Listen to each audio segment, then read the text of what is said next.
بالله من الشيطان اللعين الرجيم بسم الله الرحمن الرحيم يا أيها الناس كلوا مما في الأرض حلالا طيبا ولا تتبعوا خطوات الشيطان إنه لكم عدو مبين إنما يأمركم بالسوء والفحشاء وأن تقولوا على الله ما لا تعلمون وإذا قيل لهم اتبعوا ما أنزل الله قالوا بل نتبع ما ألفينا عليه آباءنا أولو كان آباؤهم لا يعقلون شيئا ولا يهتدون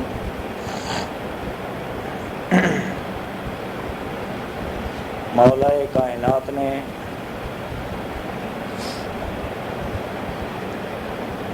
اس مقدس کتاب میں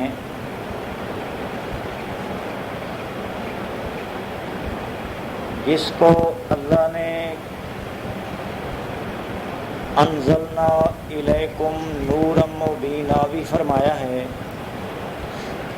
کہ یہ کتاب تمہارے لیے واضح روشنی ہے، نور ہے۔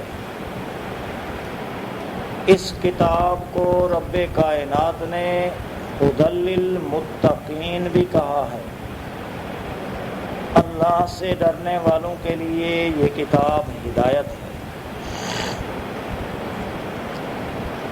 یہ کتاب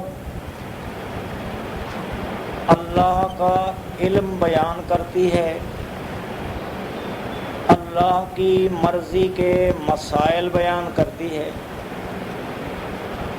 اور یہ کتاب حقیقت میں اللہ کا کلام ہے جو بندوں کی ہدایت کے لیے اللہ نے عرش سے فرش پر اس کو بھیجا ہے۔ اور یہ کتاب رد و بدل سے بھی محفوظ ہے، اس کے تمام مسائل حق ہیں، سچ ہیں۔ اور یہ کتاب اللہ رب العزت نے اتاری ہے، ارشاد فرمایا انزلنا الیک الکتاب، اے نبی ہم نے آپ کی طرف کتاب اتاری ہے، اور یہ کتاب مصدق لما بین یدیہ، اس سے پہلے جتنی کتابیں آئی ہیں ان سب کی یہ کتاب تصدیق کرتی ہے۔ انبیاء علیہ السلام پر جو مسائل اللہ نے محمد الرسول اللہ سے پہلے کتابوں میں نازل کیے تھے، وہ سارے مسائل سچے تھے، یہ کتاب بتاتی ہے، اور وہ سچے مسائل اسی کتاب میں بھی ہیں۔ اللہ کہتے ہیں وَمُهَيْمِنًا عَلَيْهِ، تمام کتابوں کے مضامین کے لیے یہ کتاب محافظ، نگہبان اور جامع کتاب ہے۔ کائنات کے رب نے فرمایا اِنَّهُ لَفِي زُبُرِ الْأَوَّلِينَ، یہ کتاب پہلے انبیاء کی کتابوں میں موجود تھی، زبان اور تھی، مسائل یہی تھے۔ نماز، روزہ، حج، زکوٰۃ اور جملہ حلال حرام کے مسائل، پاکی ناپاکی کے مسائل، وضو طہارت کے مسائل، تمام تر عبادات اور اخلاقیات کے جملہ مسائل جو پہلی کتابوں میں موجود تھے، اس کتاب قرآن میں بھی موجود ہیں۔ اللہ پاک نے ان کتابوں کو دوسری زبانوں میں اتارا تھا، اور اس کتاب کو اللہ نے عربی زبان میں اتارا ہے۔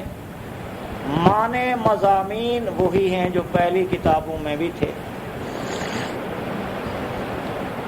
اللہ رب العزت نے انہی مسائل میں سے تمام انبیاء کو اور تمام انسانیت کو پہلی کتابوں میں بھی حکم دیا تھا کہ حلال کھاؤ، حرام سے بچتے رہو، چونکہ انسانی اذہان، تصورات، خیالات یہ تو پیدا ہوتے ہیں کھانے پینے کی چیزوں سے۔ اگر ایک انسان حلال کھاتا ہے، پاک چیزیں کھاتا ہے، اس کے تاثرات، خیالات پاکیزہ ہوں گے۔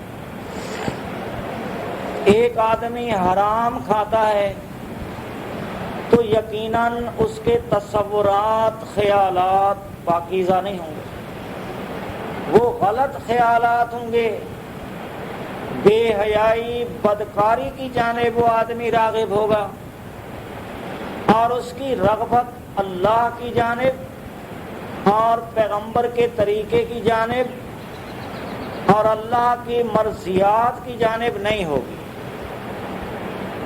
اس بنا پر اس کتاب میں بھی، پہلی کتابوں میں بھی رب کائنات نے انسان کے عقل حلال کا تذکرہ بھی فرمایا۔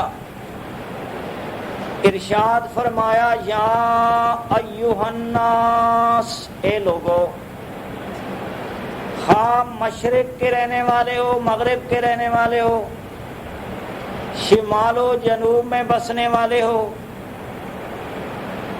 اور جو تم اپنی علاقائی زبان بولتے ہو بولو، مگر بات اللہ کی سمجھو جو اللہ نے تمام کتب الہیہ میں اور اس قرآن میں بھی اتاری ہے۔ یا ایھا الناس، اے لوگو، کلوا مما فی الارض حلالا طیبا، کھاؤ ان چیزوں کو جو زمین میں حلال کر دی گئی ہیں، طیباً وہ پاکیزہ بھی ہیں، غلیظ نہیں، گندی نہیں ہے، خراب نہیں ہے، اور طبائع انہیں کراہت سے نہیں دیکھتے، طبیعتیں انہیں مکروہ، گندا، غلیظ نہیں سمجھتی۔ پاکیزہ اور حلال چیزیں کھاتے رہو۔ وَلَا تَتَّبِعُوا خُطُوَاتِ الشَّيْطَانِ، شیطان کے قدموں پر نہ چلو۔ شیطان انسان کو، اللہ فرماتے انما یامرکم بالسوء والفحشاء، شیطان تمہیں برائی کرنے اور بے حیائی کرنے کا حکم دے، اور یقیناً شیطان حرام کھانے کا بھی حکم دیتا ہے، حرام کھا لو اور گندے کام کر لو، پاکیزہ چیزوں سے ہٹ کر، اللہ کی اجازت دادہ چیزوں سے ہٹ کر دوسری چیزیں کھاتے پیتے رہو۔ اللہ رب العزت نے فرمایا اس شیطان کے پیچھے نہ لگو، انہ لکم عدو مبین، بے شک یہ تمہارا واضح دشمن ہے۔ دشمن کا کام دشمنی کرنا ہی ہے۔ جب شیطان انسان کا دشمن ہے تو انہیں وہ حلال کھانے کی رغبت نہیں دے گا، نہ حکم دے گا۔ اس لیے مولا پاک نے پوری انسانیت کو حکم دیا کہ حلال اور پاکیزہ چیزیں کھاؤ۔ عوام الناس کو حکم دیا، اور اس میں کافر، مومن سب شامل، سب کو اللہ پاک نے حلال اور پاکیزہ چیزیں کھانے کا حکم دیا ہے۔ اللہ فرماتے ہیں وَأَن تَقُولُوا عَلَى اللَّهِ مَا لَا تَعْلَمُونَ، شیطان تمہیں حکم دے گا کہ اللہ پر ایسی باتیں کرتے رہو جو تم جانتے بھی نہیں ہو۔ جو بندے حرام کھاتے ہیں ان سے پوچھا جائے یہ حرام کیوں کھاتے ہو، کہتے ہیں اللہ نے حکم دیا۔ برا کام کرتے ہیں کیوں کرتے ہو، کہتے ہیں اللہ نے ہمیں حکم دیا۔ اور وہ کہتے تھے کافر لو شاء اللہ، اگر اللہ چاہتا تو ما اشرکنا، ہم اللہ کے ساتھ کسی دوسرے کو شریک نہ کرتے، اور نہ ہمارے آباء و اجداد ایسا برا کام کرتے۔ تو اللہ کی مرضی ہے تو ہم سارا کام کر رہے ہیں، اور اللہ کی مرضی نہ ہوتی تو ہم کیسے کر سکتے؟ حالانکہ یہ تو کوئی نظریہ درست نہیں کہ جو کچھ بندے کر رہے ہیں سب کو اللہ چاہتا ہے۔ بہت سے ایسے کام انسان کر رہے ہیں اللہ انہیں نہیں چاہتا، اور اللہ کی مرضی نہیں ہے۔ آدمی کفر کرتے ہیں اللہ کے ساتھ، اللہ کی مرضی نہیں ہے، اللہ نہیں چاہتا کہ بندے کفر کریں۔ اللہ نے بندوں کو اختیار دیا ہے کہ میری ہدایت کے مطابق زندگی گزارنا چاہتے ہو تو ہدایت کا راستہ یہ ہے، اما یاتینکم منی ھدی فمن تبع ھدای فلا خوف علیہم ولا ھم یحزنون۔ میری جانب سے اللہ فرماتے ہیں انسانوں ہدایات آتے رہیں گے، پیغامات پہنچتے رہیں گے، انبیاء کے واسطے سے تمہیں اللہ کا پیغام پہنچتا رہے گا۔ اب تمہاری مرضی ہے، جو تم میں سے ہدایت قبول کرے، یقینی نتیجہ ہدایت کا جو بھی قبول کرے گا باتیں اللہ کی، اس کو نہ کوئی خطرہ ہوگا اور نہ اس کو کوئی ڈر ہوگا، اس کی زندگی مامون و محفوظ ہو جائے گی، اور اللہ کے ہاں سے اس کے لیے جنات باغات بہشت تیار ہوں گے۔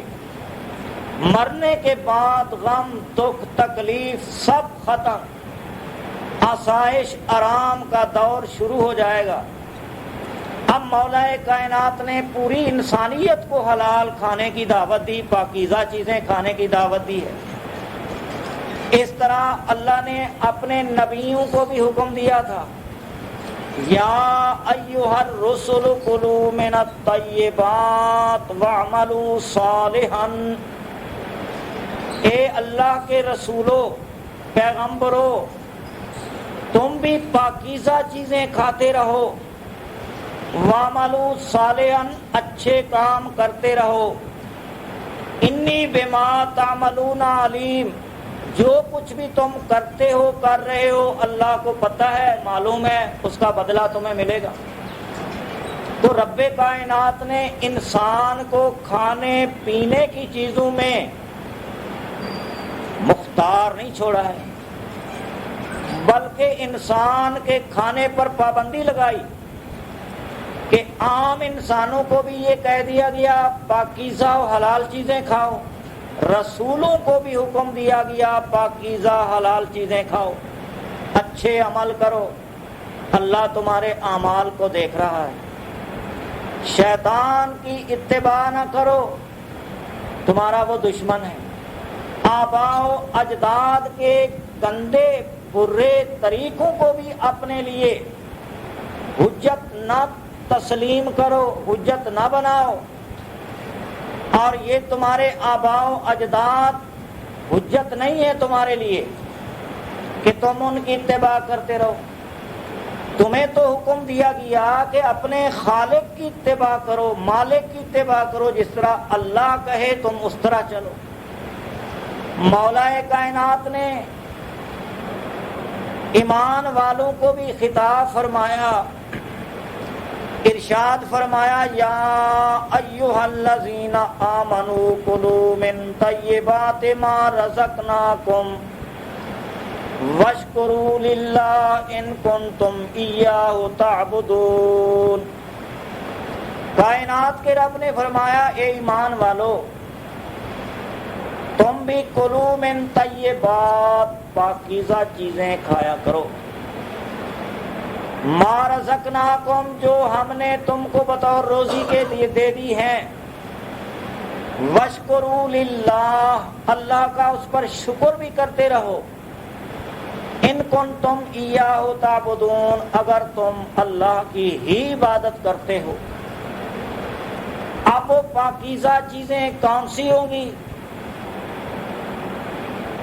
اور وہ پاکیزہ چیزیں اللہ رب العزت نے نبیوں کو، عام انسانوں کو، ایمانداروں کو کھانے کا حکم دیا ہے۔ حرام چیزوں سے بچنے کا حکم دیا، ان سے بچتے رہو۔ اب رب کائنات نے رزق حلال کے ذرائع کمانے کے اپنی کتاب میں بیان کیے ہیں کہ رزق حلال کے کمانے کے ذرائع کھیتی باڑی، زمین کو آباد کرنا، باغبانی کرنی، پھر باغبانی کی صورت میں بھی اختلاط سے بچتے رہنا کہ دوسروں کے حقوق اس میں ضبط کر کے نہ کھاؤ، پانی اپنا حق اس میں صرف کرو، دوسرے کا حق صرف نہ کرو، اور پھر اس کھیتی باڑی میں دھوکہ،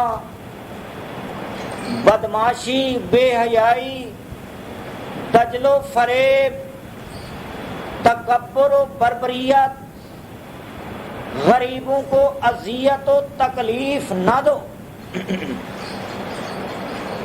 ہر حال میں اللہ کی مخلوق پر رحیمانہ طور پر پیش آؤ اور اچھا سلوک کرو، تب تو وہ تمہاری کھیتی باڑی تمہارے لیے رزق حلال اور کمائی حلال کا ذریعہ بنے گی۔ اور اس طرح تجارت، اس کے بارے میں رب کائنات نے وزنوا بالقسطاس المستقیم، تول والی چیز ہے تو ترازو برابر کر کے تولا کرو، اگر ماپ والی چیز ہے تو اس کو بھی صحیح طریقے پر ماپ کر کے چیز دیا کرو، اگر عددی اشیاء ہیں گنتی سے بیچی جاتی تو پھر بھی دھوکہ، غلط کاری، عیاری و مکاری اور اس کے بیچنے میں غلط بیانی سے پرہیز کرو۔ ایسا نہ ہو اونٹ کا گوشت گائے کا گوشت بنا کر بیچا جائے اور گائے کا گوشت بکرے کا گوشت بنا کر جھوٹ بول کر بیچا جائے۔ اگر اس طرح کی دغا بازی، غلط بیانی، غلط کاری ہوئی تو یقیناً پھر یہ رزق حلال نہیں رہے گا، رزق حرام ہو جائے گا۔ رسول کریم نے بھی فرمایا کہ تجارت میں تاجر کے لیے صدق مقال لازمی ہے، سچی بات کہہ دینا، صاف بات کہہ دینا، اور اپنے سودے کو بیچنے کے لیے خواہ مخواہ کے لیے گاہک کو پھنسانے کی کوشش نہ کرنا، اور اس طرح کی باتیں کہ ایسا کہیں تمہیں اور جگہ نہیں ملے گا، یہیں سے خرید کر لو، یہ غلط بیانی ہے۔ اس کو مرضی پر چھوڑو کہ چیز سامنے ہے، کھری ہے یا کھوٹی ہے، اندر کی بات اللہ جانتا ہے، ہم نہیں جان رہے، لے لو تمہاری مرضی۔ یقیناً رزق کے ذرے ذرے پر رب کائنات نے مہریں لگا رکھی ہیں، جس کی مہر لگی ہوگی وہ کھائے گا، دوسرا نہیں کھا سکتا ہے اس کو، اور وہ یقیناً کھائے گا، اور جس کی مہر لگی ہے وہی لے کر جائے گا، دوسرا نہیں لے سکتا ہے اس کو۔ تو اللہ پاک نے یہ تمام مسائل تقادیر اور مسائل عقل و حلال اور صدق مقال کے بیان کتاب میں کر دیے ہیں، اور ارشاد فرمایا سب کے سب تم پاکیزہ اور مقدس چیزیں کھاؤ، حرام چیزوں سے ہر ممکن پرہیز کرو، دغا بازی، دھوکہ، اس سے پرہیز کرو۔ آقا نے بھی ارشاد فرمایا التاجر الصدوق الامین، سچا تاجر امانت دار قیامت کے دن وہ نبیوں کے ساتھ ہوگا، صدیقین کے ساتھ ہوگا، شہداء کے ساتھ ہوگا۔ انبیاء علیہ السلام بھی تاجر تھے، صنعت کار بھی تھے، اور کئی انبیاء لوہار تھے، لوہے کا کام کرتے تھے، صنعت کاری کرتے تھے، زریں بناتے اور لوہے کی ٹوپیاں بنایا کرتے تھے، جنگ و جدال کے ہتھیار بنایا کرتے تھے، اور اپنے ملک کے تحفظ کے لیے فوجیں تیار رکھا کرتے تھے اور کھیتی باڑی بھی کرتے تھے انبیاء علیہ السلام، حتیٰ کہ تمام صنعتی کاموں میں سب سے پہل انبیاء علیہ السلام کی ہے۔ سیدنا نوح علیہ السلام کو صنعت کاری اللہ نے وحی کے ذریعے سمجھائی تھی۔ اللہ نے فرمایا وَاصْنَعِ الْفُلْكَ، اے پیارے نوح کشتی بناؤ، بیڑا بناؤ باری، بِأَعْيُنِنَا ہمارے سامنے بناؤ، وَوَحْيِنَا اور ہماری وحی کے مطابق بناؤ۔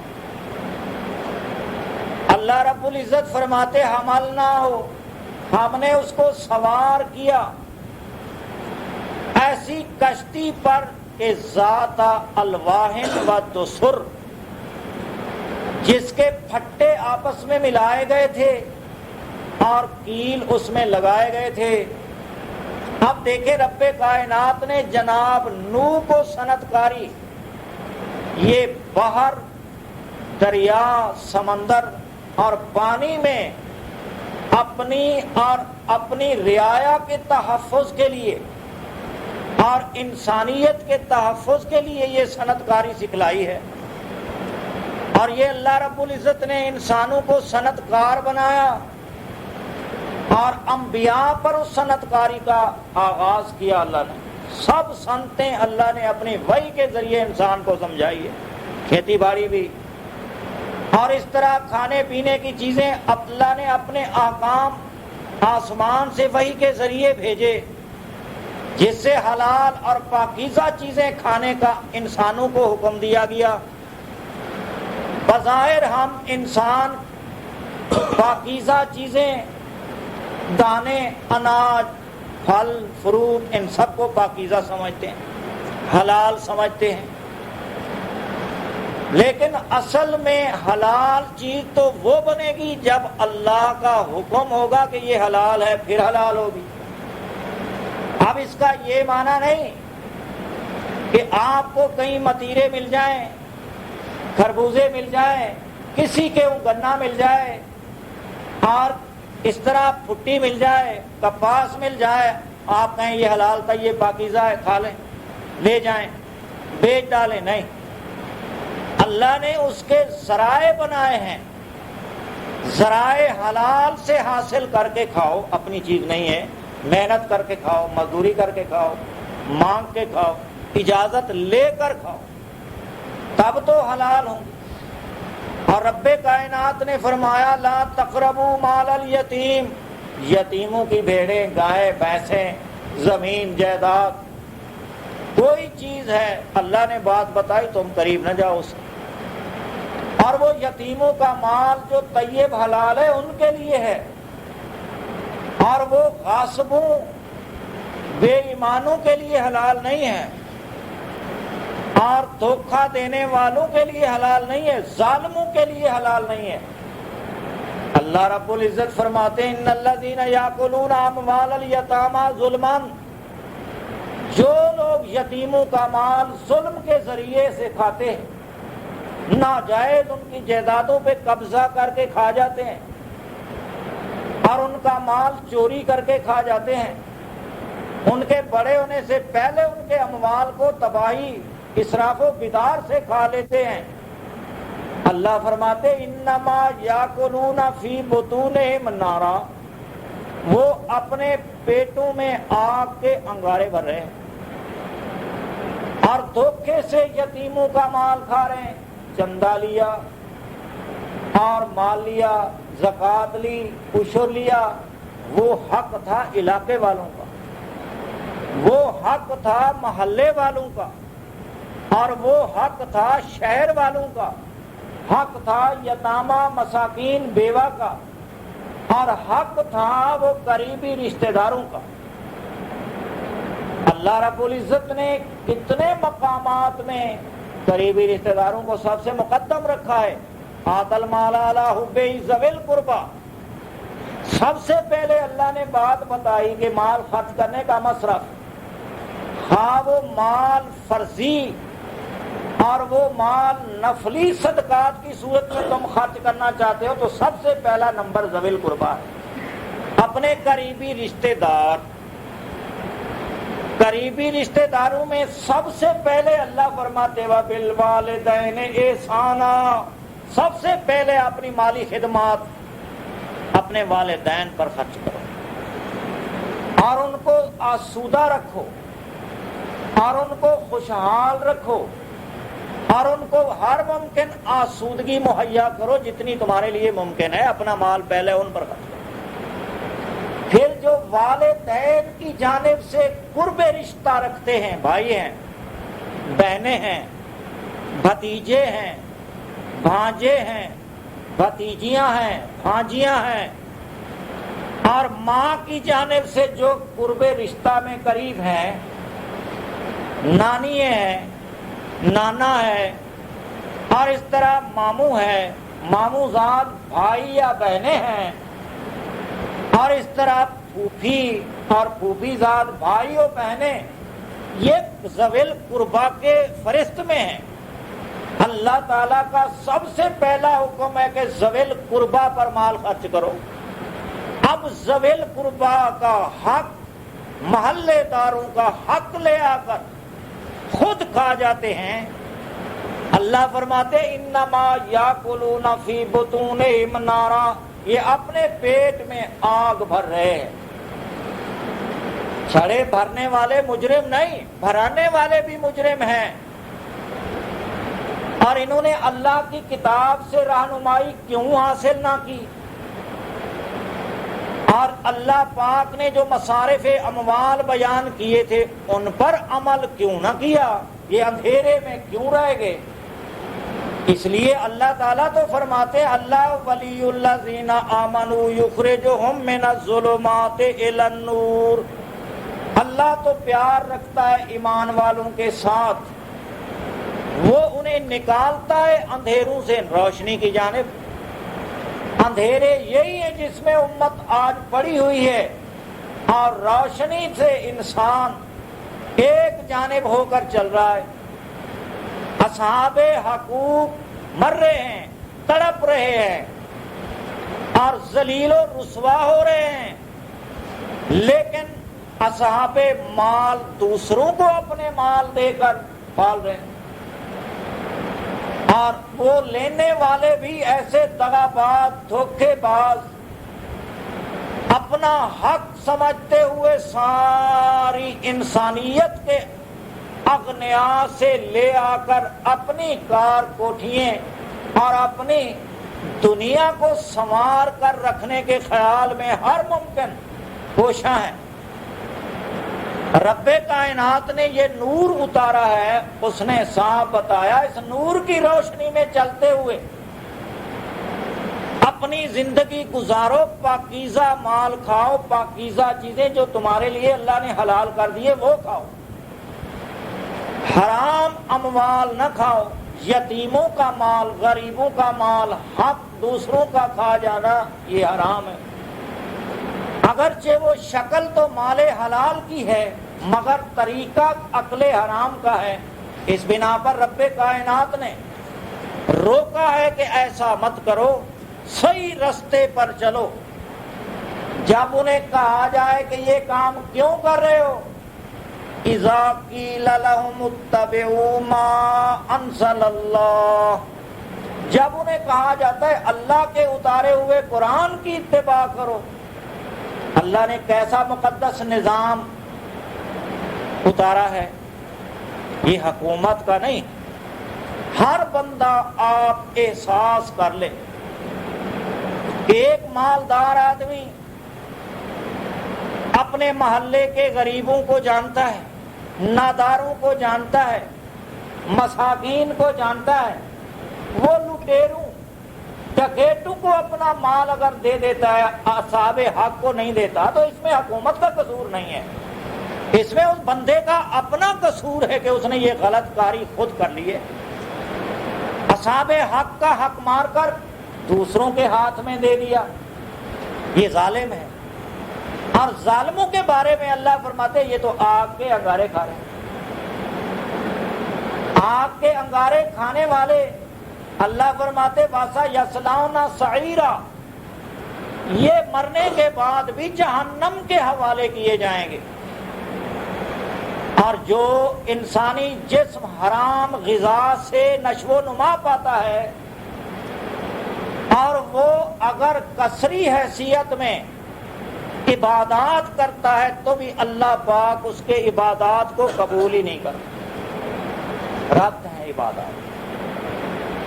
تو رب کائنات کے پیغمبر نے یہ بات بتائی، 39 درہم حلال کی کمائی کے 1 درہم 1 روپیہ، حرام کی کمائی کا لے کر کرتا، پگڑی، شلوار، رومال خرید کیا۔ جب تک وہ کپڑا انسان کے جسم پر ہوگا، لا یقبل اللہ صرفا ولا عدلا، اللہ پاک اس کے فرض بھی قبول نہیں کرے گا، اس کے نوافل بھی قبول نہیں کرے گا۔ صاف بات ہے، حرام خور کی کوئی شے، کوئی عبادت قبول نہیں ہے۔ اب حلال و حرام کے تصفیے میں رب کائنات نے اپنے ضوابط، اصول قرآن میں بیان کر دیے ہیں، طریقہ کار بیان کر دیا، اور کتاب محفوظ کر کے اللہ نے تمام انسانوں تک پہنچا دی ہے۔ اب تمام تر زندگی کے طرق اور راستے رب کائنات نے بیان کر دیے ہیں، اس میں انسان ذرا دیکھے کہ کون سا راستہ صحیح ہے۔ اس لیے اللہ کہتے ہیں افلا یتدبرون القرآن، قرآن میں تدبر کیوں نہیں کرتے لوگ، سوچتے کیوں نہیں ہیں؟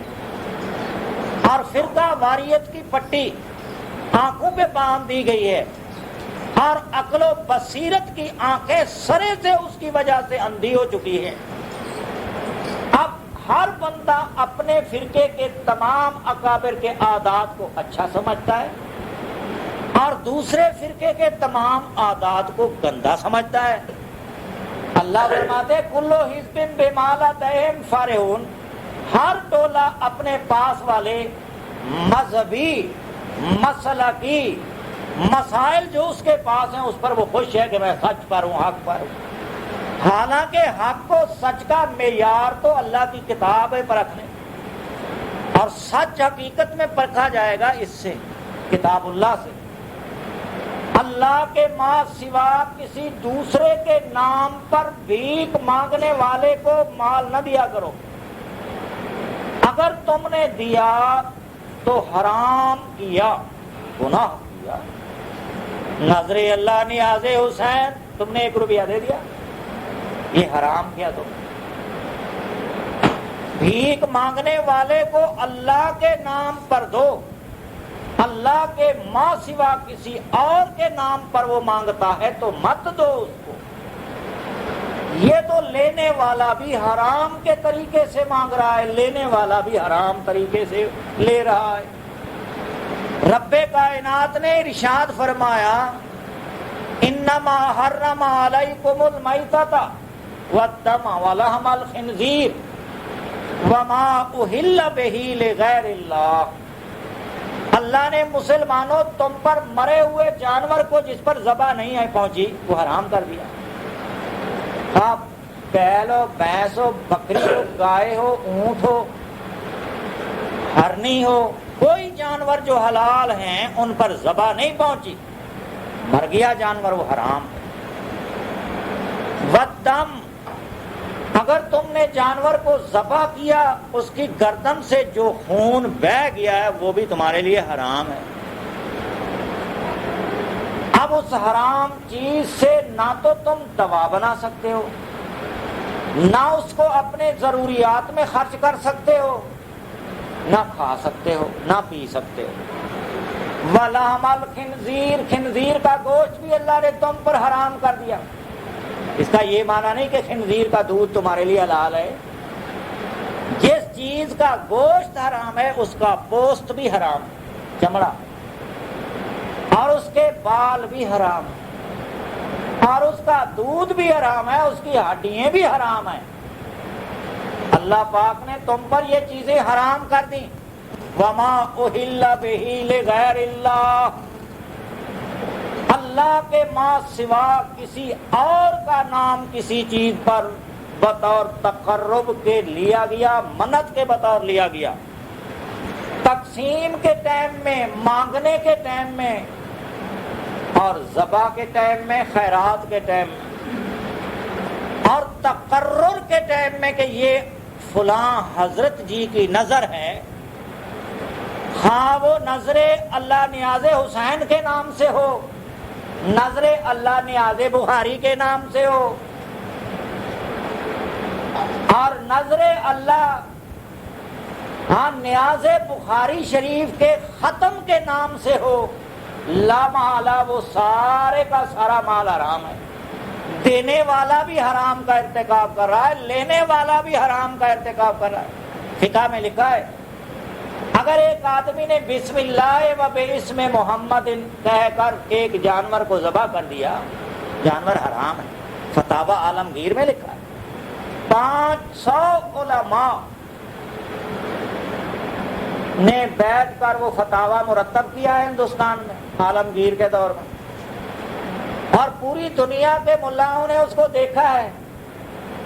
بسم اللہ و باسم محمد اگر کہہ کر ذبح کیا تو جانور حرام ہو جائے، کیونکہ اس پر اللہ کا نام لینا تھا بس، باقی کسی کا نام نہیں لینا ہے۔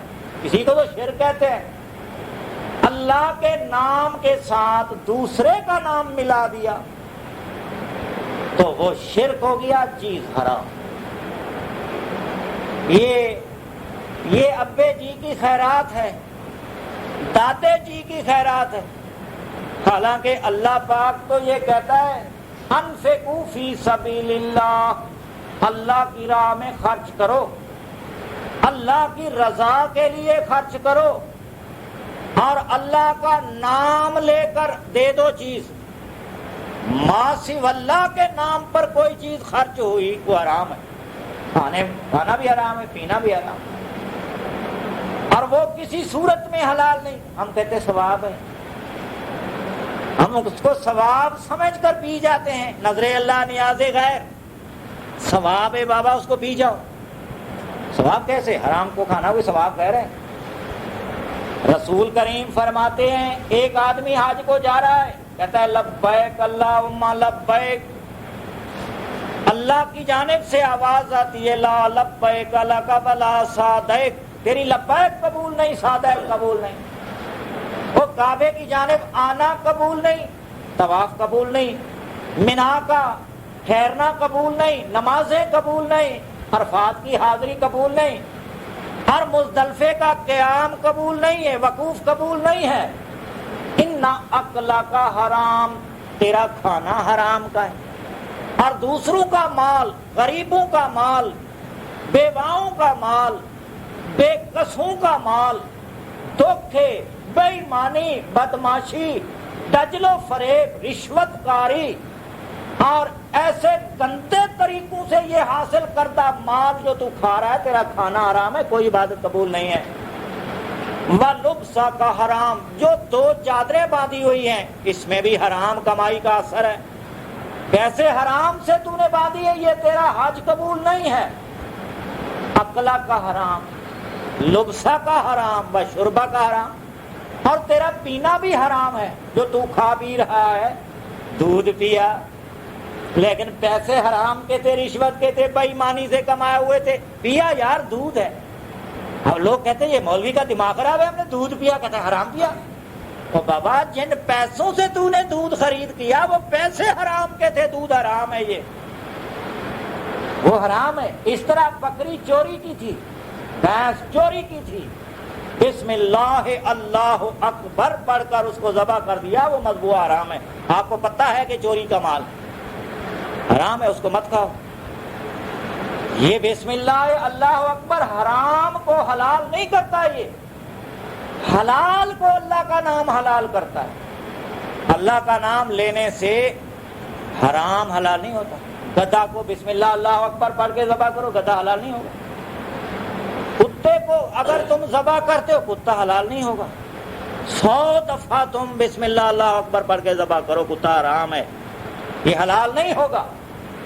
اس طرح 100 بار یتیم غریب کے مال کو کھاتے وقت تم بسم اللہ پڑھو اور کھاؤ، وہ کھانا حرام رہے گا۔ اور جو کھا رہا ہے انسان، اور یہ کھانا انگارے ہیں آگ کے، یہ کھانا اچھا نہیں ہے، بہتر نہیں ہے، اس بنا پر یہ دیکھ کر دنیا کو تمنا نہ کیا کریں کہ یار ایسی کوٹھی ہماری ہوتی، خبر ہے اس میں کتنا حرام کا مال لگا ہوا ہے، اگر تیری ہوتی تو بھی اس کے ساتھ جہنم میں جاتا، واقعہ موجود ہے۔ قارون کو قوم نے دیکھا، بڑے دھج بج میں ایک دن نکلا ہے باہر، لوگوں نے کہا کاش ہمارے پاس بھی ایسی دولت ہوتی، اللہ ہم کو تو نے محروم رکھا اور اس کو دے دیا جو تیرا منکر ہے، کتنی بڑی اس کی ہیبت ہے، مال ہے۔ اللہ فرماتے ہیں جب اس کی وہ چار دیواری اور کوٹھی دولت ساری آہستہ آہستہ زمین میں دھنسنے لگی تو وہ شہر کے لوگ دیکھ رہے تھے، غرباء و مساکین، اور وہ چیخ و چلا رہے تھے، لیکن وہ دھنستی جا رہی تھی، نکل نہیں سکتے تھے وہاں سے وہ۔ تو ان غریبوں نے کہا مولا وہ غربت بہتر ہے اس ذلت سے جو اس کو تو نے دے دی ہے، اور اپنے عذاب میں تو نے مبتلا کیا، یہ تو آخرت میں پتہ چلے گا۔ اس بنا پر رب کائنات نے سب سے بہترین اور بہت اچھا مسئلہ قرآن پاک میں عقل حلال کا بیان کیا ہے کہ پاک چیزیں، حلال چیزیں کھاؤ، حلال ذرائع سے کما کر کھاؤ، سچ بول کر کماؤ، جھوٹ، دغا بازی، دجل و فریب اور گندے طریقوں سے نہیں۔ دکان لگائی، اب سچ سے کمایا مال حلال ہے، دکان لگائی شرک و بدعت کی، دکان لگائی رسم و رواج کی، سارا دن طویز بیچے اور دوسرے لوگوں کی زنانیاں دیکھیں اور ان کو طویز دیے، قرآن کے ناف کے نیچے باندھنا، بی بی ران پر باندھنا، اس کو یہ خامد کو پلا دینا تابع ہو جائے گا، اور یہ پلا دو تیری جان چھوٹ جائے گی، ظالم تجھے چھوڑ دے گا۔ اب دیکھیں یہ کٹ وٹ کے سارے تعویذات گنڈے، اور ایسی بھی دکانیں لگی ہوئی ہیں، وہ شام کو بلا کسی خرچے کے، شام کو جناب وہ 500، 1000، 4000، 5000 کا اپنا یعنی مال لے کر اٹھتے ہیں۔ ایسی دکانیں پورے ملک میں لگی ہوئی ہیں، خصوصاً اس ہند میں، اور ان دکانوں پہ بڑی کمائی کر رہے ہیں وہ لوگ۔ بندے تمنا کرتے ہیں کاش ہم بھی علم والے ہوتے کہ ہمارے پاس ہی یہ کمائی کا ذریعہ ہوتا۔ پیغمبر اسلام امام کائنات نے ارشاد فرمایا کہ دیکھو خیال کرنا، ان التمائم، ان الرقا والتمائم والتولۃ شرک۔ پیغمبر نے فرمایا خیال کرنا، منتر، جھاڑ پھونک اور یہ تعویذات گنڈے، توڑ پھوڑ کے، جدائیگی کے، ملاپ و محبت کے، تیوالا کہتے ہیں ملاپ و محبت کے تعویذات و گنڈے دینا، رسول کریم کا فیصلہ ہے یہ شرک۔ اب شرک کے افشاء کے ذریعے سے جس ملا نے روٹی کمائی ہے، وہ پادری نے روٹی کمائی ہے، دجل و فریب کے ذریعے اس نے جائیدادیں بنائی ہیں، وہ ساری جائیدادیں حرام ہیں۔ اب اگر کوئی ناراض ہو کہ ہماری ان جائیدادوں کو اور اس کمائی کو، دکانداری کو کوئی حرام کہتا ہے، کیوں کہتا ہے؟ ہوتا رہے، 100 بار ہوتا رہے۔ جس کو پیغمبر اسلام نے شرک کہہ دیا ہے اس کو تو یقیناً ہر بندہ ہی کہے کہ یہ شرک ہے، یہ گندا کام ہے۔ یہ احکامات دیکھو اللہ نے برابر کے اتارے، یا ایھا الرسل کلوا من الطیبات، اے میرے رسولو تم بھی پاک روزی کھاؤ۔ دیکھو اللہ نے فرق نہیں کیا، یہ نہیں کہ رسول جس طرح چاہے کما کے کھائے، نہیں۔ اور رسول کے بارے میں قرآن میں کافر کہا کرتے تھے مال ھذا الرسول یاکل الطعام ویمشی فی الاسواق، یہ رسول کیسا ہے؟ روٹی کھاتا ہے، بازار میں تجارت کے اغراض سے جاتا ہے، سودا کرتا ہے، اور وہاں بے فروخت کے ذریعے سے مال کماتا ہے۔ یہ نبی، یہ کیسا رسول؟ پتہ چلا کہ رسول حلال طریقے سے مال کما کر کھاتے، اور دوسروں کا خون نچوڑ کر نہیں کھایا کرتے تھے کہ خلیفے چھوڑ دیے جی، حضرت جی ایسے، حضرت جی ایسے، حضرت جی کو دے دو۔ اس طرح نبی مال لوگوں کا کھاتے نہیں تھے۔ اور صنعت کاری جناب داؤد یہ زرے بناتے تھے، لوہار کا کام کرتے، اور سیدنا سلیمان لوہے کی ٹوپیاں بناتے، ساتھ نگرانی کرتے تھے جنات پر جو قدور راسیات تیار کرتے، محارب و تماثیل تیار کیا کرتے تھے. تو نبیوں کو بھی اللہ نے کہا حلال ذرائع سے کما کر روزی کھاؤ، ایمان والوں کو بھی کہا کلوا من طیبات ما رزقناکم. اور پھر پیغمبر نے، صحابہ نے حلال ذریعے سے حلال چیزوں کو کھایا ہے، پاک چیزوں کو کھایا ہے، حرام چیزوں کو نبیوں نے کبھی نہیں کھایا.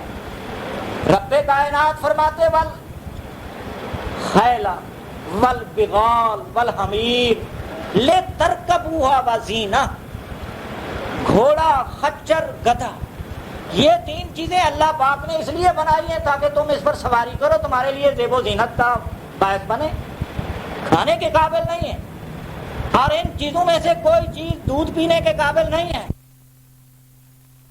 کتاب ہے جس کو اللہ کہتا ہے ذالک الکتاب لا ریب فیہ، یہ ایسی کتاب ہے جس میں ذرا بر شک کی گنجائش نہیں، بس یہ ایک کتاب ہے اور کوئی کتاب نہیں. اللہ کہتے ہیں ھذا ذکر مبارک، یہ مقدس ذکر ہے قرآن، نصیحت ہے انسان کے لیے، مبارک نصیحت ہے. اور اللہ فرماتے ہیں ہم نے اس کو اتارا تمہاری ہدایت کے لیے، یہ مبارک و مقدس کتاب برکتوں والی، اس کے احکام سارے سچے، حلال ذرائع سے کمانا، کھانا، اور اسی حلال ذرائع سے صدقات خیرات کرنا. اللہ کہتے ہیں وَلَا تَيَمَّمُوا الْخَبِيثَ، ناپاک چیز اللہ کے نام پر دینے کا ارادہ ہی نہ کیا. دینا تو درکار، ارادہ بھی نہ کرو پلیت چیز. رات کو چوری کر کے آیا، صبح کو خیرات کر رہا ہے، حرام کا مال کما کر خیرات کی دیکھیں جناب چاہ رہا ہے، تقسیم کو کہتے ہیں اللہ کے نام کی خیرات ہے، آؤ جی کھاؤ. اور جس کا پتہ ہے کہ یہ چوری کرتا ہے، ڈکیٹیاں مارتا ہے، رہزنیاں کرتا ہے، یتیموں کا مال کھاتا ہے، ناجائز لوگوں سے زکاتیں وصول کر کے اب خیرات کر رہا ہے، اور حرام ذرائع سے کما کر یہ خیرات کر رہا ہے، سب پر کھانا وہ حرام ہے. نہیں یہ چیز کارے ثواب ہے. ہاں اگر اپنا من حرام ہو تو بندے کے لیے پھر ساری چیزیں حلال ہوتی ہیں. اور جو غربا و مساکین کے لیے روٹی پکے، ان کے اموال صدقات خیرات سے، لنگروں میں دولت مند آدمی وہ روٹی نہیں کھا سکتا، حرام ہے اس کے لیے. لیکن آج کیا ہوتا ہے، چلیں بھائی اچھے خاصے دولت مند لنگر کی روٹی کھا کر آئے، حرام ہے تیرے لیے، کیوں کھاتا ہے تو؟ یہ تو یتیموں کا مال ہے، غریبوں کا مال ہے، مسکینوں کا مال ہے، وہ کھائے. اور ان کے لیے ہے، تم اغنیا دولت مندوں کے لیے یہ نہیں ہے. اور وہ تو زکوٰۃ کا مال ہے، صدقات کا مال ہے، خیرات کا مال ہے جو یتامہ مساکین کے لیے اکٹھا کیا. پھر ناجائز طریقے سے تمہیں کھلایا اور تم کھا گئے تو یقیناً کھلانے والے بھی گناہگار، کھانے والے بھی گناہگار ہوں. اب یہ مسلمان چھڑا کلمہ پڑھنے کے بعد مطلق العنان اپنی مرضی سے چلنے والا، پتہ نہیں اس نے ایسا پکا ایمان کہاں سے خریدا کہ حرام کھائے، چوری کر کے کھائے، ڈکیٹی مار کے کھائے، جھوٹ بول کر کھائے، دوسروں کا حق کھائے، یتیموں کو تڑپا کر کھائے، مسکینوں کا مال، لیکن پھر بھی وہ مسلمان ہے. کہتا میں ایماندار ہوں. پتہ نہیں ایسا پکا ایمان کہاں سے لایا ہے. نہ اللہ کی بات مانی، نہ رسول کا طریقہ تسلیم کیا، زندگی بھر حکے سوٹے پر زور رکھا اور شراب کباب کا دل دادا رہا، حرام چیزوں کو حلال سمجھ کے کھاتا رہا، اور حرام سمجھ کر بھی کھاتا رہے تو پھر بھی تو ایمان نہیں رہتا. اگر آپ دودھ میں شراب کی بوتل ڈال دیں تو وہ دودھ رہ گیا، وہ دودھ نہیں رہے گا. اگر یہ شکل اس کی دودھ کی ہو لیکن اب وہ حرام ہو گیا ہے. اگر آپ پانی میں پاکیزہ پانی تھا، اس میں قطرہ شراب کا ڈال دیا، وہ سارا پانی حرام ہو گیا، مٹکے کا مٹکا حرام ہو گیا. اب شکل تو پانی کی رہ گئی مگر حقیقت پانی کی جو تھی پینے کے قابل تھا، اب وہ پینے کے قابل نہیں ہے، وہ وضو کے قابل نہیں ہے، کپڑا پاک کرنے کے قابل نہیں ہے، ایک قطرہ اس میں حرام کا گر. تو رب کائنات نے ایمان دیا، اسلام دیا، حقیقت سمجھائی، اور حلال کھانے کا حکم دیا، حرام سے پرہیز کرنے کا، بچنے کا حکم دیا ہے. اور حرام چیزیں رب کائنات نے قرآن میں بتا دی ہیں کہ پاکیزہ چیزیں کھاؤ، گندی چیزیں نہ کھاؤ. لیکن آج دیکھو مسلمان کلمہ پڑھنے والا چھڑا کلمہ پڑھ لیا جناب، بس اس نے آسمان زمین فتح کر دیا. اللہ کہتے الا الذین آمنوا وعملوا الصالحات، ایمان کے ساتھ بہتر عمل شرط ہے تب تو کامیاب ہو جاؤ گے ورنہ ناکام رہو گے. والعصر ان الانسان لفی خسر الا الذین آمنوا وعملوا الصالحات، ایمان اور صالح عمل کے ساتھ تمہاری نجات ہوگی، ایسے ایمان چھڑے کے ساتھ نجات نہیں ہوگی۔ یہ تو ایمان ہے ہی نہیں، نہ اللہ کی مانی نہ رسول کی مانی، بس بھی لا الہ کوئی پڑھتا ہے لا الہ، سارا حرام کھایا، جھوٹ بولا، غلط بیانی کی، جھوٹی گواہیاں دی، قسمیں اٹھائیں جھوٹی۔ آپ دیکھیں یہ سارا مسلمان ہے، سب مسلمان ایسے نہیں ہوتے مسلمان۔ اللہ رب العزت نے حلال کو حرام کو واضح بیان کر دیا ہے، اور کتاب عزیز قرآن میں اللہ پاک نے انسانوں کو، نبیوں کو، عام انسانوں کو، ایمان والوں کو حلال چیزیں بتا دی ہیں، ان کا طلب کرنا بھی فرض ہے، حرام سے بچنا بھی فرض ہے۔ اب جس بخاری شریف کو بھائی دیکھو تکمیل بخاری کے جلسے ہو رہے ہیں، اب اس میں عام آدمی کو کیا پتہ ہے کہ کیا چیز ہے؟ غریب بے علم کی آنکھوں میں یہ خاکستر ڈالی جا رہی ہے، مٹی ڈالی جا رہی ہے، مٹی کہ تم اندھے رہو۔ اب کوئی پتہ نہیں اس میں ہے کیا، اور اگر کوئی سچی بات کرے وہ دیکھو فلانا آدمی میرے بخاری شریف کو نہیں مانتا، اللہ بڑی بڑی لمبی دعائیں کہ اللہ ہم کو بخاری پہ عمل کرنے کی توفیق دے۔ وہ دوسروں کے جلسے میں جاؤ وہ کہتے ہیں اللہ ہم کو اصول کافی جو امام کلینی نے لکھی ہے اللہ اس پر عمل کرنے کی پوری ہم کو توفیق دے۔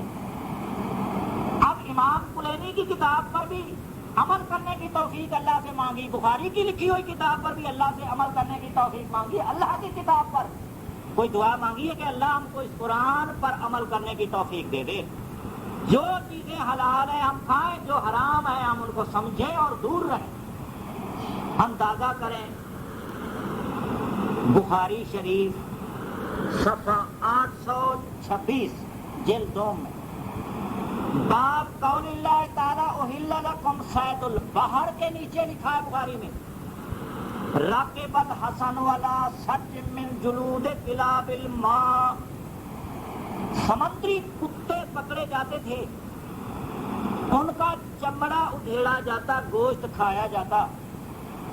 سیدنا حسن بن علی کی زین گھوڑے کی سمندری کتے کے چمڑے سے بنائی گئی تھی، راکب الحسن، حسن اس پر سوار ہوا کرتے تھے۔ اب اس بخاری کو مقدس کہنا، یہ کس کے بارے میں لکھا؟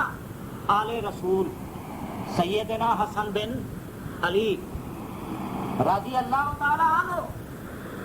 جس طرح دیکھو یہاں کتے ہوتے ہیں، باہر اس طرح جانور سمندروں میں بھی ہے جن کی شکل کتے کی ہے، اس کو سمندری کتا کہا جاتا ہے۔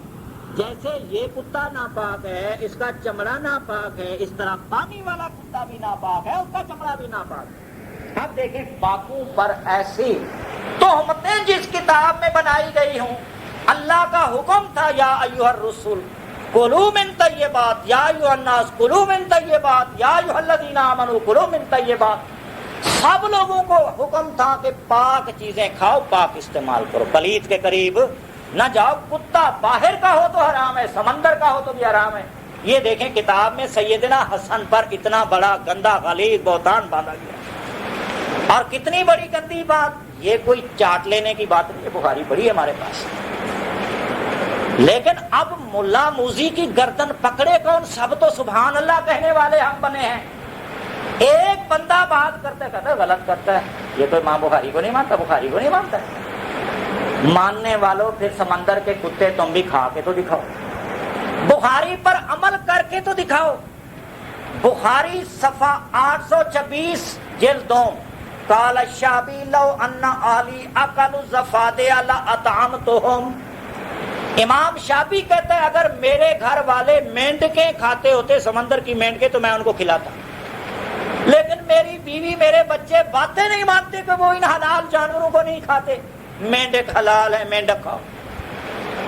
اندازہ کرو جہاں یہ لکھی گئی اور جس علاقے سے لکھی گئی وہاں علاقے کے لوگ مینڈک بھی کھاتے ہیں، اور بخاری میں مینڈک کھانا حلال ہے۔ دیتی ہیں بجا دی دی ہوں، چھوچا دی دی ہوں، سمندر دی دے تو کم سے کم کلو دی تو ہوندی ہو سے آدھے کلو۔ وہ تو کہتے ہیں اگر وہ کھاتے ہوتے تو میں ان کو کھلاتا، یہ حلال ہے۔ حاشیے پر لکھا ہے کہ یہ حلال ہے مینڈک۔ اب مینڈک پر بحث چلی کہ یہ آیا حلال ہے، ذبح کر کے کھائیں امام مالک کہتا ہے بغیر ذبح کیے اس کو پکڑو کھاؤ، ذبح کرنے کی بھی ضرورت نہیں ہے۔ ایسے مسئلے تم نے کب سنے؟ یہ بخاری شریف میں ہے۔ اور جس بخاری کو کہتے ہیں عبد الرحمان نہیں مانتا، ہم مانتے، ہم بڑے مسلمان ہیں۔ بڑے مسلمان تو تب بنتے کہ تم مینڈکیں کھلا کر دکھاتے۔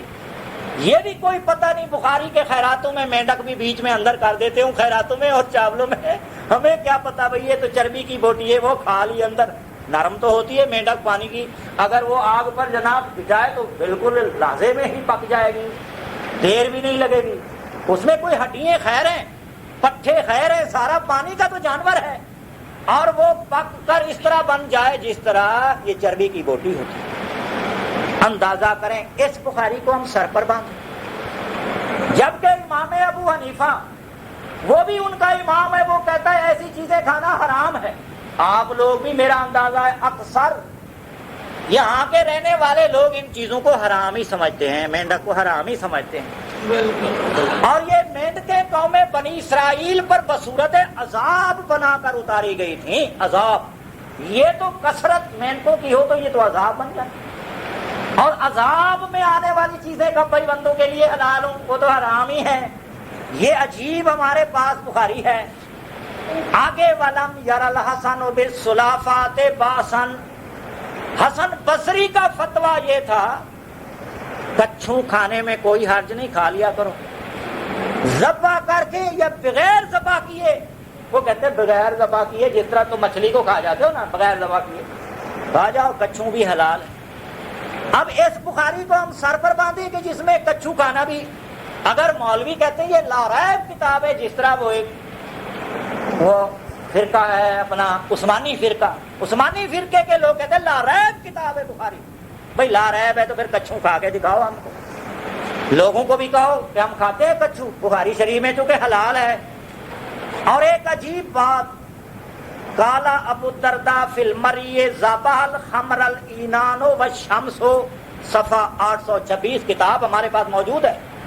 جھوٹ بولنے والے پر اللہ کی لعنت ہے، اور جھوٹ کو سچ کہنے والے پر بھی اللہ کی لعنت ہوتی ہے، جو جھوٹ کو سچ کہے اس پر بھی لعنت ہے۔ اب دیکھیں وہ کہتا ہے مچھلیاں پکڑ کے ان کو نمک لگا لو، پھر شراب کے مٹکے میں وہ مچھلیاں ڈال کر دھوپ پہ رکھ دو، ایک دن دو دن وہ پڑی رہے، اس کے بعد وہ جو شراب ہے اس کو نکال کر پیو، وہ حلال ہو جاتا ہے۔ آپ اندازہ کریں ایسی کتاب لاریب ہوتی ہے۔ آج قرآن کے مسائل کی جانب توجہ ہی کوئی نہیں، کہتے ہماری بخاری کی حدیث ہے، اور بخاری کے مسائل پھر یہ بھی ہیں۔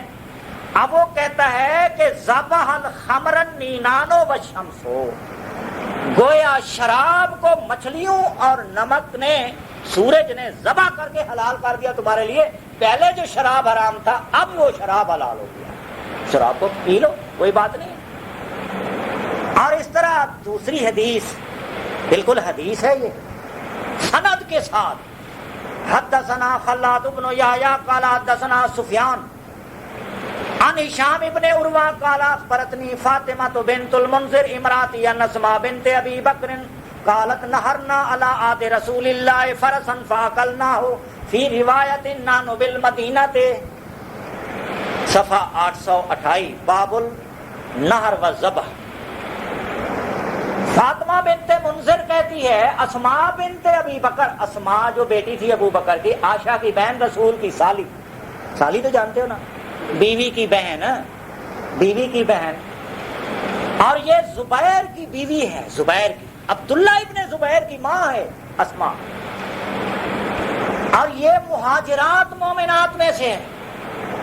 اب وہ کہتی ہے مدینے میں گھوڑے کو ذبح کرتے اور ذبح کر کے کھا جاتے۔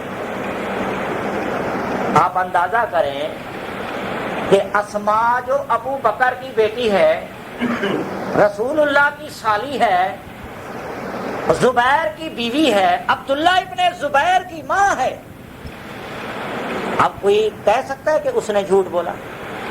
جھوٹ تو نہیں ہے۔ اگر اس نے جھوٹ نہیں بولا تو ہمارے ملک کے مولوی جب بخاری کو صحیح کہتے ہیں تو گھوڑے کا گوشت کیوں نہیں کھاتے؟ ان کو کھانا چاہیے نا۔ اگر یہ بخاری صحیح ہے تو پھر گھوڑے کا گوشت انہیں کھانا چاہیے، گھوڑا کوئی بھی نہیں کھاتا ان میں سے۔ اور روسی ریاستوں میں جہاں سے یہ بخاری بن کے آئی ہے بخارے سے، بخارے کے لوگ گھوڑے کا گوشت کھاتے ہیں، اب بھی کھاتے ہیں، اور گھوڑیوں کا دودھ پیتے ہیں، گھوڑیوں کے ریوڑ پالتے ہیں وہ لوگ۔ ان کو امام بخاری پر بہت بڑا اعتماد تھا۔ حقیقت میں یہ راوی کا جھوٹ ہے، اس میں ایک راوی گندا ہے، خراب ہے، بدترین ہے۔ اس نے یہ ان رسول اللہ کے صحابیات پر بہتان باندھا کہ گھوڑا ذبح کر کے ہم مدینے میں کھایا کرتے تھے۔ اس سے آگے آخری حدیث، حدثنا عبدان قال اخبرنا عبداللہ عن یونس عن الزہری عن الدابۃ تموت فی الزیت والسمک وهو جامد او غیر جامد الفارا او غیر فارا قال بلغنا ان رسول اللہ امرنا بفارۃ ماتت فی سمن فامر بما قرب منا فتریا ثم اکل، صفحہ 831 جلد 2، باب اذا وقعت الفارا فی السمن الجامد او الزائد۔ چوہا، چوہے کی مانند چھپکلی، اور اس طرح کوئی اور جانور ہو، حلال ہو حرام ہو، کوئی جانور ہو زیتون میں، اور اس طرح گھی میں، خواہ وہ گھی جمع ہوا ہو یا پگھلا ہوا ہو، زیادہ ہو یا تھوڑا ہو، اس میں وہ جانور مر جائے، امام زہری کا فتویٰ امام بخاری نے نقل کیا۔ بخاری کا یہ مذہب تھا کہ وہ جانور گھی سے نکال کے باہر ڈال دو، زیتون کے تیل سے باہر نکال دو، اس جانور کو کھا جاؤ۔ تو جانور کو نہیں، اپنا گھی کو کھا جاؤ۔ بھائی گھی دیکھیں جامد ہو یا جمع ہوا ہو یا پگھلا ہوا، لیکن زیتون کا تیل تو آپ جانتے ہیں یہ تو جمتا ہے ہی نہیں، یہ تو ہمیشہ پگھلا ہی پگھلا رہتا ہے، اگر زیتون اصلی ہو بشرطے۔ اب جب آپ اس پگھلے ہوئے زیتون سے چوہے کو نکالیں گے تو اس کے ساتھ ملے ہوئے کو کیسے پھر نکال کے پھینکیں گے اور باقی کو کھائیں گے؟ وہ تو سارا مل ہی گیا نا ایک دوسرے کے ساتھ۔ اب یہ تو ممکن ہی نہیں کہ پانی میں چوہا مرا پڑا ہے، چوہے کو نکالو اور اس کے ساتھ والے پانی کو نکالو، کیسے نکالیں گے اس ساتھ والے پانی؟ وہ تو سارا رل مل گیا۔ اب ان کے نزدیک، بخاری صاحب کے نزدیک، حدیث و سند و فتوے کے ساتھ یہ بات کہہ دی گئی کہ اب آپ اس کو گھی کو کھا سکتے ہیں۔ پھر ہم کہتے ہیں اس چوہا کے کھانے میں کیا حرج پڑتی ہے تم کو؟ گھی کھاتے ہو، چوہا بھی کھا لو، چین والے کھا لیتے ہیں۔ اب جو لوگ دعا کرتے ہیں کہ یا اللہ ہم کو بخاری پہ عمل کرنے کی توفیق دے، بخاری کے نام پر چندہ مانگتے ہیں، بھیڑیں بکرے گائے لے لے، اب وہ خیراتیں کرتے ہیں، ایسا نہ ہو کہیں یہ چوہے والا سارے کا سارا گھی اس میں ڈال دیا ہو، تاکہ اللہ کرے بخاری پر تو عمل کی توفیق ہو جائے۔ حالانکہ یہ اللہ کے ماں سوا دوسرے کے نام پر جو چیز مانگی جاتی ہے وہ حرام ہے، دینا بھی کھانا بھی۔ یہ ما احل بہ غیر اللہ میں شامل ہے، جس پر اللہ کے سوا دوسرے کا نام لیا گیا وہ چیز حرام ہو جاتی ہے۔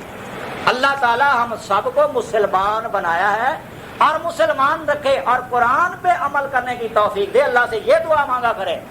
اور اللہ کے قرآن کے سوا کوئی کائنات کی ایسی کتاب نہیں جو لا ریب ہو اور اس کے سارے مسئلے سچے ہوں، اور ان میں سے کوئی مسئلہ ملا کہتا ہے جھوٹا ہے، تمہارے پاس بخاری پڑھیے، آئے دیکھے۔ اور یہ غریب ان پڑھ کے آنکھوں میں تھوڑا سا مٹی کا جھولا دے دیا اور اس کو اندھا کر دیا، یہ بہت بری بیماری ہے، یہ گندا کام ہے، اور یہ اصل میں امت کو تباہی کی کھاٹ اتارنا۔ یہی وجہ ہے کہ آج مسلمان کیوں مار کھا رہا ہے دنیا میں۔ فرقہ واریت، شریعت ہر ایک فرقے کی اپنی ہے، حنبلیوں کی اپنی، شافیوں کی اپنی، مالکیوں کی اپنی۔ دیکھیں ایران کا دین اپنا ہے، عراق کا دین اپنا ہے، اور سعودی عرب والوں کا دین اپنا ہے، پاکستان والوں کا دین اپنا ہے، یہ حنفی فقہ ہے۔ وہاں شافعی جعفری فقہ اور مالکی حنبلی فقہ ملتی ہے آپ کو، یہ ہر ایک کا دین اپنا اپنا ہے۔ حقیقت میں اللہ پاک نے جو ہمارے پاس دین بھیجا ہے وہ اللہ کا قرآن ہے، کتاب اللہ ہے۔ اور دنیا کائنات کے اگر سکالر، عقل مند، ذہین لوگ آپ لوگوں سے بھی پوچھیں، آپ ہی ذہن رکھتے ہیں کہ دنیا میں کوئی ایسی کتاب ہے کہ سارے مسلمان اپنے اختلاف چھوڑ کر اس ایک کتاب پر جمع ہو جائے اور اس کو کتاب پر عمل کرے، باقی ساری کتابوں کو چھوڑ دیں؟ کوئی ایسی دنیا میں مسلمانوں کے پاس کتاب ہے؟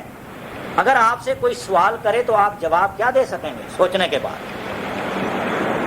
اگر بخاری ہے میرے بغل میں اور شیعہ کی بغل میں ہے کلینی صاحب کی کتاب اصول کافی، ہمارا اب اتفاق ہو سکے گا؟ میں فقہ حنفی کا قائل، وہ فقہ جعفری کا قائل، ہمارا اتفاق ہو سکے گا؟ اگر یہ پوری کائنات کی ساری فقہیں پھینک دو، ایک اللہ کے قرآن پر ہی اتفاق کر لیا جائے جو اللہ نے آسمانوں سے بھیجا ہے، رسول اللہ کے واسطے پوری انسانیت کے لیے یہ راہ ہدایت ہے، اس میں پاک پلیت، جائز ناجائز، حلال حرام اور سارے مسائل جو انسان کو دنیا کائنات میں نجات دلانے والے ہیں وہ سارے اس کتاب میں موجود ہیں۔ یہ کتاب کوئی ایسی کتاب نہیں کہ اس میں مسئلے نہ ہوں، ہاں جو اس کتاب میں مسئلہ نہیں ہے وہ اللہ ہم سے چاہتا ہی نہیں، صاف بات۔ جو اس کتاب میں مسئلہ ہے وہ اللہ ہم سے چاہتا ہے ہم وہ کریں۔ ہم کھائیں تو حرام، مگر مسجد میں بھائی دھیان کرنا، دایاں پاؤں پہلے رکھنا، بایاں بعد میں رکھنا۔ اچھا وہ چوری شراب کباب کھا کر آیا، دایاں پاؤں پہلے رکھا، کہتا 100 شہید کا ثواب تمہیں مل گیا۔ ماشاءاللہ 100 شہید کا ثواب کبابی کو مل گیا صرف دایاں پاؤں آگے رکھنے کی وجہ سے۔ ایک سنت پر عمل کر لو، 100 شہید کا ثواب مل جائے گا۔ اب ان شہیدوں کے بارے میں بھی بخاری میں لکھا ہے، جب سیدنا حمزہ کو شہید کر دیا گیا تھا تو اس کے پیٹ سے شراب بہ رہا تھا۔ اس بخاری کو ہم سر پر رکھیں، جو صحابہ رسول پر بھی اتنے عظیم طوفان کھڑے کیے ہوئے ہیں۔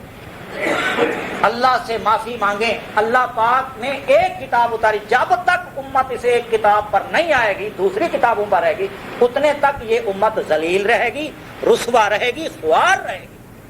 اب دیکھو وہ یہودی عیسائی وہ سب کو مارنا چاہتے ہیں، پیٹنا چاہتے ہیں، روندنا چاہتے، روند دیا انہوں نے، ہر بندہ ان کے سامنے سرنگون ہے۔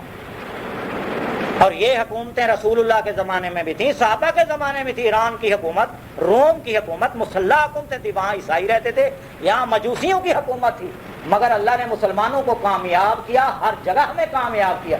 اصل بات یہ کہ وہ مسلمان تھے، اور یہ مسلمان کیسے مسلمان؟ کافر غالب مومن مغلوب ہے۔